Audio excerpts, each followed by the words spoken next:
topic that I picked today, and I know all of you've got an opinion on, is business development in recruitment, and how viable cold calling is in this modern day and age.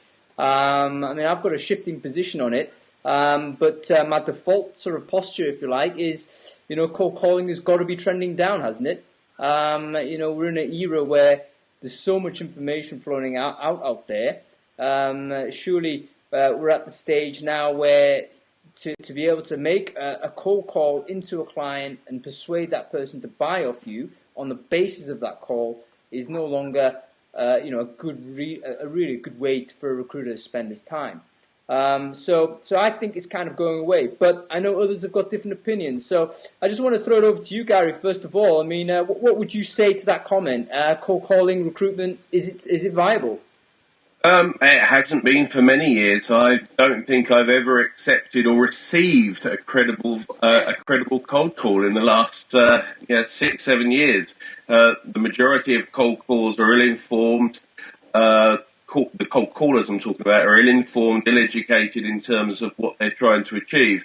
And it seems, from the recipient's end, from my end, it seems that the majority of those people who make those calls, all they're trying to do is hit cold calling targets, not satisfy my business needs.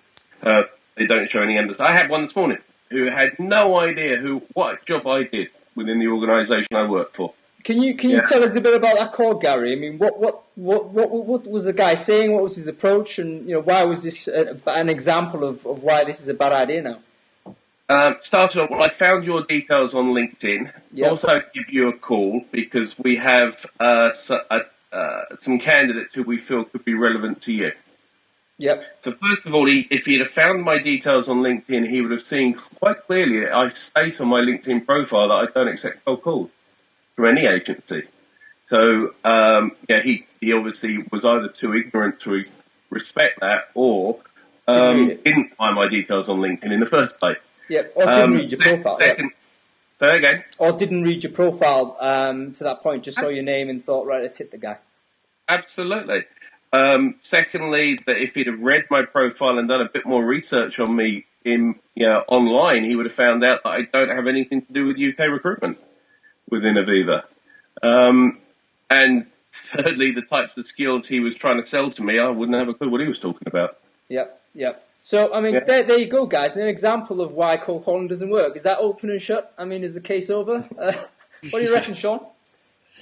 Yeah, it's everybody's perception, I suppose. It depends where you sit and what type of organisation and who's approaching you. So I think everybody understands that the big agencies is a heavy sales culture there. Lots of high KPIs, big targets. They're under immense pressure to hit them, and that's just how they're trained, and that's just the nature of their business. Their business has huge overheads. They have to fund a lot of their temps and a lot of their costs, and they need their recruiters to be sat there on the phones making money literally day in, day out. So it's just a shame that that's the culture it's in. I came from a small agency background and then ended up being in one of the largest firms in the world and saw that firsthand, and that didn't really fit with me.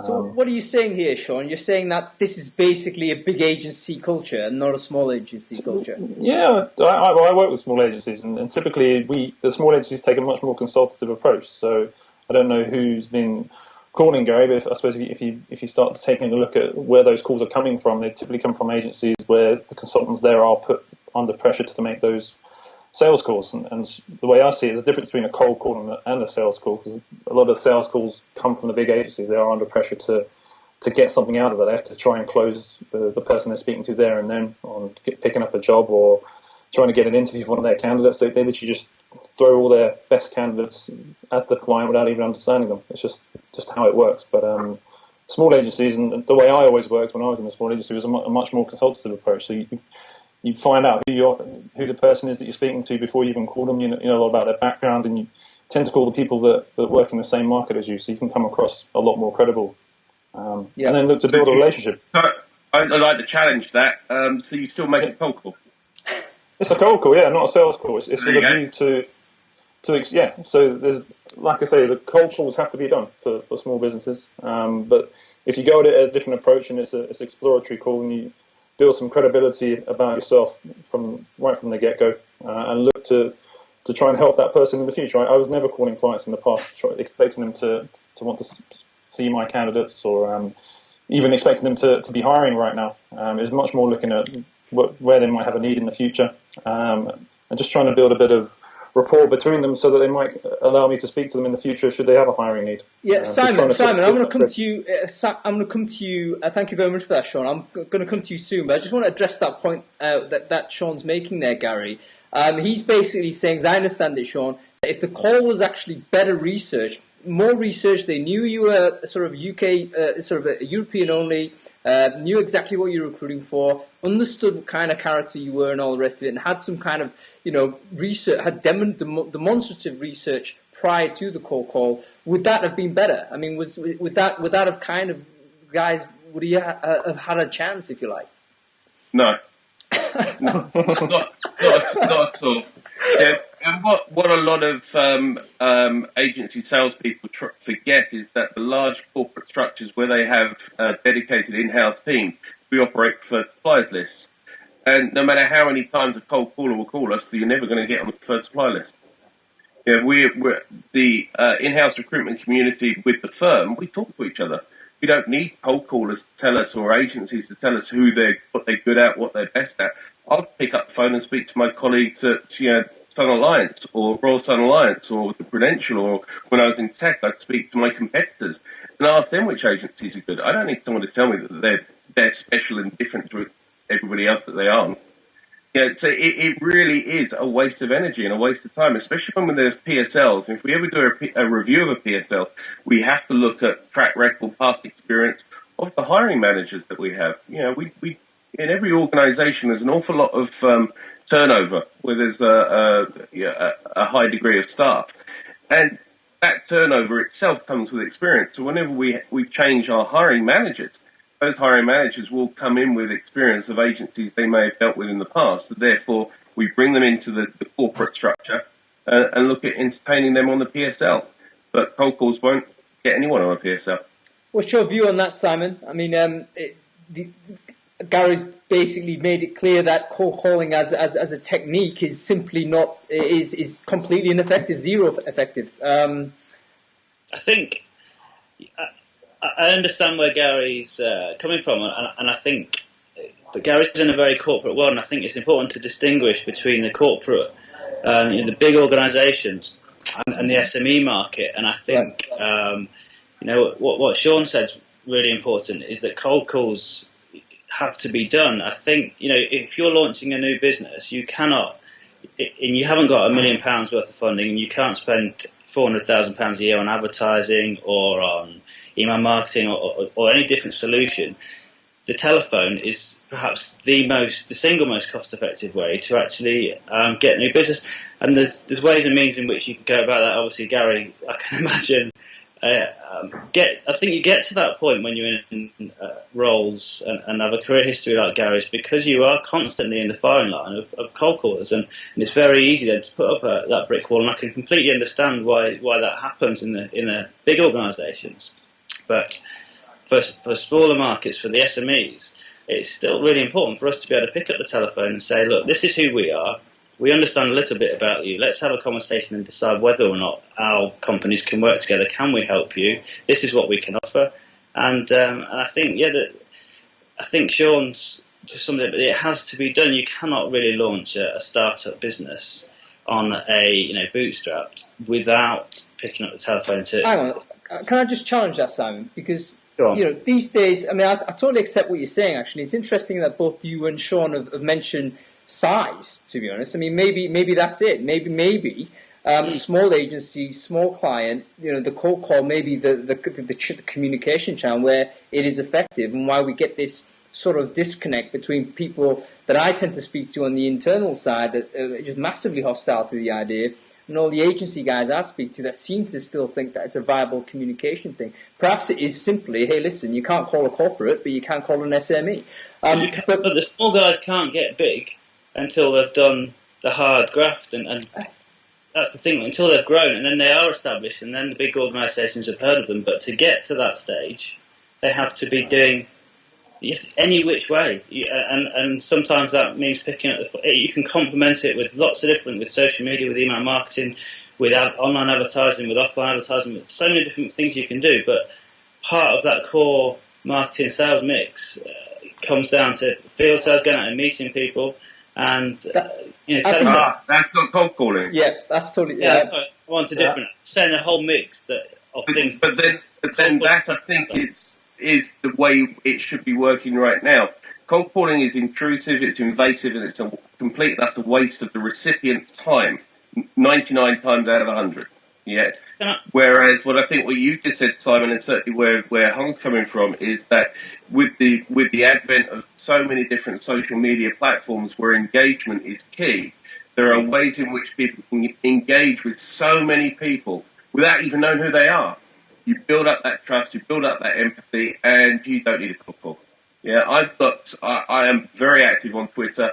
I engage with so many different agencies on Twitter, yet none of them try to sell to me because they know darn well that I will trust them if ever I need to call upon them. Yeah, that's what it's all about nowadays. It's engagement. Cold calling is an irritant.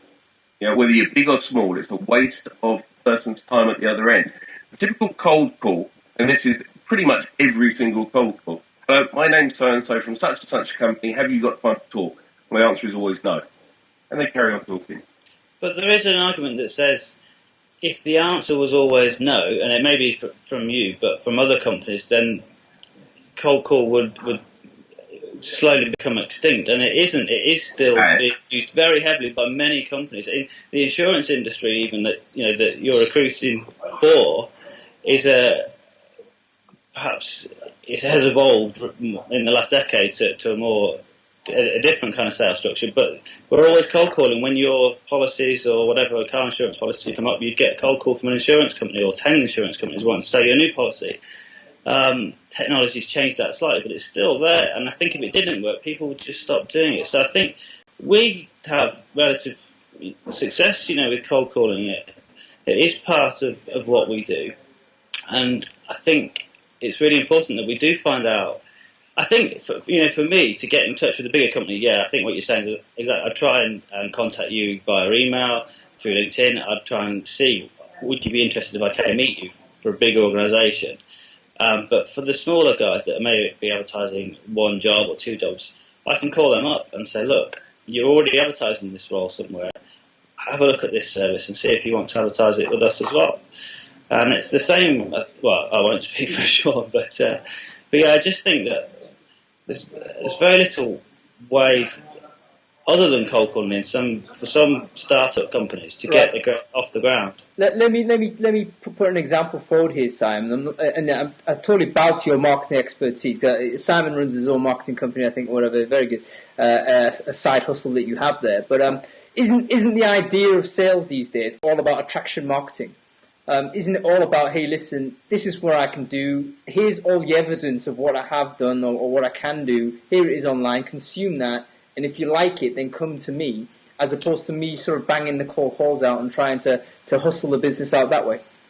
It is, yes, but there's got to be a little bit of hustle. Sometimes you have to wrestle a conversion over the line because people will come. You can direct traffic to your site. You can get them there. You can follow all the steps that say do this, but eventually there comes whether you have to. We get people to register. That can be a barrier. You do have to sometimes wrestle people. It's not often that they don't want to register, or they may get distracted. They may then forget. You might want to call them back in 2 days and say, look, I noticed you're on the site. Come back. How can we help you? This still is that you have to convert, and the telephone is a great way to convert a lead or into a sale. I would argue that's not a cold call. I would argue that if someone had jumped onto your site and had a look and started typing in my name is and all this kind of stuff, that I would say is kind of a warmish call, isn't it? I mean, that person has initiated contact, whereas for me a cold call is the initial contact, a first contact tool, and I'm kind of in between the. I mean, now that the idea of company size has been introduced, maybe it is got more to do with that. But I've got a lot of sympathy for Gary's position in the sense that what a cold call is kind of an interrupt, and we don't have time for interrupts. No one has time for interrupts, so that you're kind of asking the person picking up the phone to either waste X amount of time or be very rude, and that's a bad choice, isn't it? No, rudeness is okay.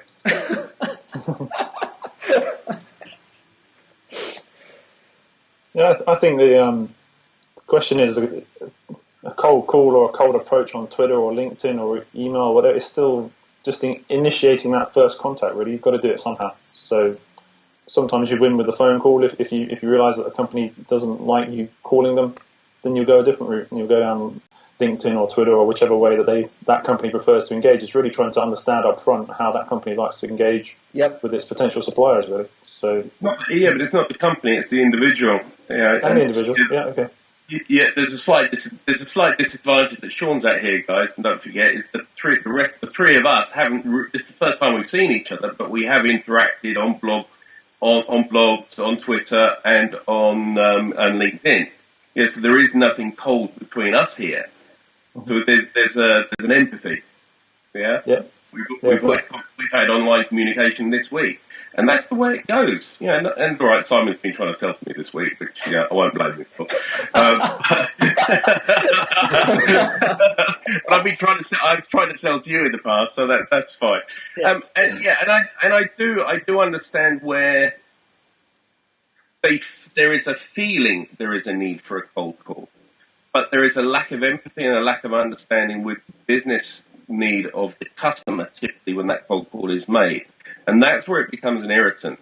Whereas if there was other ways of engaging, conversational ways of engaging, even it may be a cold call, but if it was a conversation rather than a sale call, and it's about the emotional intelligence, it's about the business acumen of the caller, to respect the people they're calling, to actually have something of value to talk about.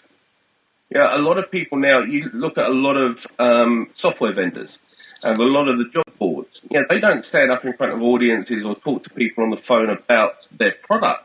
They talk to people about the research that they've done because of the market that they have and the reach within that market that they have. So from an agency point of view, you're supposed to have all of these contacts within the candidate community, within the customer community.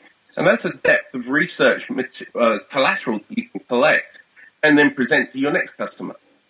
So you have the audiences and the demographics to go out and collect research data. You don't use it. And therefore it becomes a one-dimensional static cold call. Have you got any vacancies? You don't. We still actually, and you laugh, still get those calls. But that's what they've got. It's wolf in sheep's clothing. There's so many. All of those calls typically come down to, can I do business? Can I send you a brochure? Very, very few. And I would say over the last 5 or 6 years, half a dozen have engaged me in a conversation where I actually wanted to hear what they had to say. And I must admit, no one's got any business out of me off a cold call. I'm quite tempted to just suggest possibly a scientific experiment here is the next stage. If we could just trawl out the line, have you got any business, and dial 900 times to see whether we actually get any kind of business out of that call, and we publish the results of that. Would that have any impact on the recruitment community, do you think, Sean, to say, I'm pretty certain however good I am on the phone, that's going to result in zero calls, zero vacancies? Yeah, exactly. Yeah, I think every decent or real recruiter understands that, and that's sort of how I started out in saying that we don't make these, or I don't make these random calls just to people just to find out if they've got any business. You do have to do your groundwork first and engage with them meaningfully and show them that you are an expert in their industry and you understand their sectors. And if it's a small business, even further than that, showing that you're an expert in their local community and you have a very good talent pool of candidates in that local region. So it's trying to sort of build a relationship with them right from the get-go on trust, showing that you are really interested in helping their organisation, and it's not just about making that sale straight out from the first call. It's just trying to build a relationship. That hopefully that call will then sort of lead on to email communication or Twitter or lining up a meeting at some point in the future. But I've always worked on the client's timescales, and I'm not trying to force them to try and meet my candidates or give me their job straight out.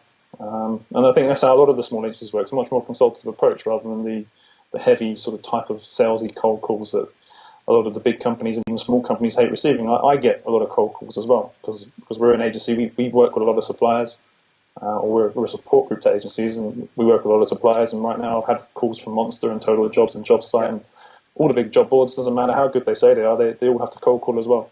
Well, do they have to? That's the question. I mean, because I think there's a cultural lag behind. I agree. Prior to different sort of communication channels being available, cold call was probably the only way in which you could do outreach to clients or potential clients or what have you. But is it a case where we've now got a cultural lag situation where we're sort of using default behaviours that might have been effective 15, 20 years ago, but really are not a good spend of any salesperson's time these days? I disagree that it's not a good use of time. I just think that spoken word is one of the most powerful kind of mediums for selling. The written word is incredibly powerful, and people. I can write a great speech. I can email it to somebody, and they can read it and then put it down and come back to it, whatever. But if I can actually engage them and make them understand and realise through my tone of my voice, through that I'm there to understand and to help them. I think having conversations as opposed to just exchanging emails or interacting via Twitter, LinkedIn, however whichever way you do it, speaking is the best communication tool, and certainly in a sales sense. Else you'd just rely on marketing, and no company just relies on marketing alone. Yeah. Okay. I mean, let's draw this to a head now, guys. I mean, I think we've got some good ideas exchanged already. I mean, the company size thing I didn't really think about too much, but maybe that's got a bit of legs. I think everyone is saying you need to engage. We've heard that from everyone. I think the difference may be, can you actually do it on the telephone? I think Gary's on the opinion that maybe you can't, at least not as a first contact. And loads of other things I've made notes on, which I can't really bring to your attention at this point. Closing comments though, guys. Gary, do you want to just finish off your position on cold calling? Where do you think that's going to go in the future? I think I think there is a place for it, but it has to. The tactics have to meet the requirements of the business. If agencies are looking to present themselves as credible consultants, then they've got to behave as such. As Sean said, be consultative. Going at the large corporates where there are very, very procedural structures in place, you're probably flogging a dead horse. The SMB market, let's forget SME because that's a sales term. The SMB market with 5,000 employees or below, then if you're pitching at a hiring manager, then anything goes. Because they'll go with whatever shines nicely. Whereas if you're looking at the big corporate, don't waste our time. Sean, closing comment from you, sir. Yeah, definitely. I mean, I agree with Gary as well. It's a totally different approach you need to take with the corporates as compared to the SMBs, the small medium businesses. And that's how I've always operated, and that's how a lot of the agencies I work with operate as well. And I think it's just really understanding the needs of the customer you're dealing with, and how either the company or the individuals there prefer to be approached. It's just do your preparation beforehand, really. Great, fantastic. What about you, Simon? Final comments? Yeah, I can't really disagree with anything both Sean and Gary have said. It really is about understanding whose number you're dialing before you make that call, and understanding what it is you think they would like from that call, and just trying to be a consultant and not just going in as a very heavy sales pitch. It's it's more listening actually on a cold call. It's listening to what they want and then determining whether or not you can help them. At that point, is cold calling dead? I think it's unresolved. I think we've actually managed to move Gary away from his stonewall position a little bit. Don't even try cold calling me. I think you've already put off everyone that might consider it, Gary, with your comments today. So don't worry about that. But it's great that we've had this debate, and it is an important topic. I think everyone is emotionally it gets your emotions going whenever the topic cold calling sort of is referenced, whether you're the guy that dials 9 or whether you're the guy that receives it. So I think it's a great topic to start up this type of this debate format. Great. Okay, thanks a lot, guys. Good to see everyone. Take care. Have a good weekend, everyone. Good night. Let's finish this up now. Cheers.